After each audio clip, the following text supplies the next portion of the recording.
Donald Trump তো আমেরিকার president হয়ে গেল, বাট এতে করে বাংলাদেশের জন্য লাভ হবে নাকি উল্টো ক্ষতি হবে, এই সমীকরণটা নিয়ে শুরু থেকেই অনেকেই দুশ্চিন্তায় ছিল। বিষয়টা দুশ্চিন্তারও বটে, কারণ বিশেষজ্ঞরা যে প্রেডিকশন করছে সেটা আসলে খুব একটা ফেভারেবল নয় বাংলাদেশের জন্য।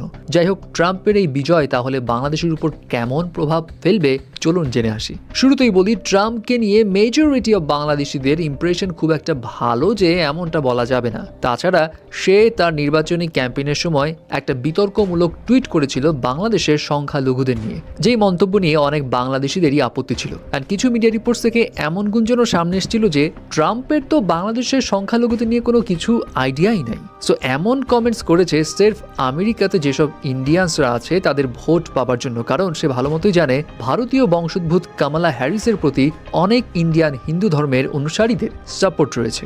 যদিও আবার এমন গুঞ্জনও ছিল যে শেখ হাসিনার ছেলে জয়ের কাছ থেকে টাকা খেয়ে ট্রাম্প এমন টুইট করেছে। যেমন ইনকিলাবের একটি প্রতিবেদনে বলা হচ্ছে, নেটিজনরা মনে করছে সজীব ওয়াজেদ জয় মাসিক 2.5 কোটি টাকা দিয়ে ওয়াশিংটন ডিসির লবিং ফার্ম স্ট্রেক গ্লোবাল ডিপ্লোম্যাসিকে নিয়োগ করেছেন। সেই লবিস্ট ফার্ম মার্কিন প্রেসিডেন্ট নির্বাচনে রিপাবলিকান পার্টির প্রার্থীর পক্ষে প্রচারণা চালাচ্ছে। অনেকে তো ট্রাম্প জিতলে শেখ হাসিনা আবার ফিরে আসবে, রাজত্ব চালাবে, এমনও স্পেকুলেশন করেছিল। যদিও সেগুলো সির্ফ সোশ্যাল মিডিয়াতে চলমান নেটিজনদের স্পেকুলেশনস, এত সিরিয়াসলি অনেকেই দেখছে না। তবে একটা বিষয় একটু মাথায় রাখতে হবে, সেটা হলো ডোনাল্ড ট্রাম্পের সঙ্গে বাংলাদেশের প্রধান উপদেষ্টা ডক্টর মোহাম্মদ ইউনূসের সম্পর্ক খুব যে বন্ধুত্বপূর্ণ এমন নয়। মিডিয়া রিপোর্টস থেকে জানা যায় 2016 সালে যখন ট্রাম্প আমেরিকান প্রেসিডেন্ট হয়েছিলেন, তখন ডক্টর ইউনূস ট্রাম্পের জয়কে সূর্যগ্রহণ বা অন্ধকার সময় হিসেবে বর্ণনা করেছেন বলে হেকের ওয়েবসাইটে উল্লেখ করা হয়েছে। যদিও সম্প্রতি প্রধান উপদেষ্টার প্রেস সচিব জানিয়েছেন, রিপাবলিকান হোক অথবা ডেমোক্র্যাট, দুই পার্টির সিনিয়র নেতাদের সঙ্গেই ডক্টর মোহাম্মদ ইউনূসের ভালো সম্পর্ক থাকায় এবং দুই শিবিরেই তার বন্ধু থাকায় নির্বাচনের ফলাফলে দুই দেশের সম্পর্কে কোনো প্রভাব পড়বে না। কিন্তু সরকারের তরফ থেকে বাংলাদেশ আমেরিকার সম্পর্কে প্রভাব পড়বে না বলা হলেও ট্রাম্প ক্ষমতা এলে বাস্তবতা ভিন্ন হতে পারে বলে মনে করেন আমেরিকান রাজনীতি বিশেষজ্ঞ এবং লেখক মিস্টার কুগলম্যান।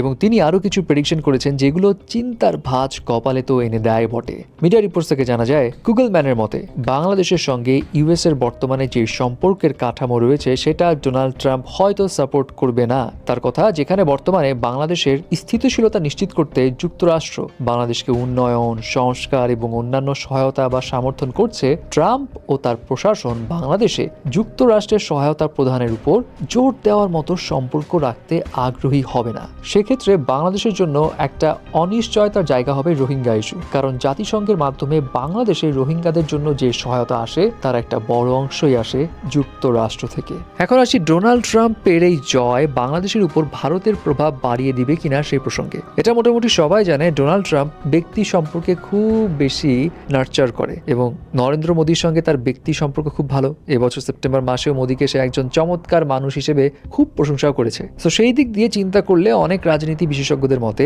ইউএসএ বাংলাদেশের সঙ্গে সম্পর্ক কিরকম বজায় রাখবে এই জায়গাতে ভারত হস্তক্ষেপ করতে পারে। আর বাংলাদেশ ও ভারতের মধ্যে যদি এখন সম্পর্ক ঠিক না হয় তাহলে ইউএসএ সামহাও বাংলাদেশকে নিয়ে নেগেটিভ একটা ধারণা রেখে চলতে পারে। মানে জিনিসটা হলো, বাংলাদেশের সঙ্গে ইউএসএ যে সকল বিষয়ে কানেক্টেড থাকবে সেখানে ভারতের একটা প্রভাব বেড়ে যাবার পসিবিলিটি রয়েছে। মানে ডোনাল্ড ট্রাম্প অ্যান্ড তার প্রশাসন তখন ভারতের কথা শুনে বাংলাদেশের সঙ্গে সম্পর্ক মেনটেন করবে।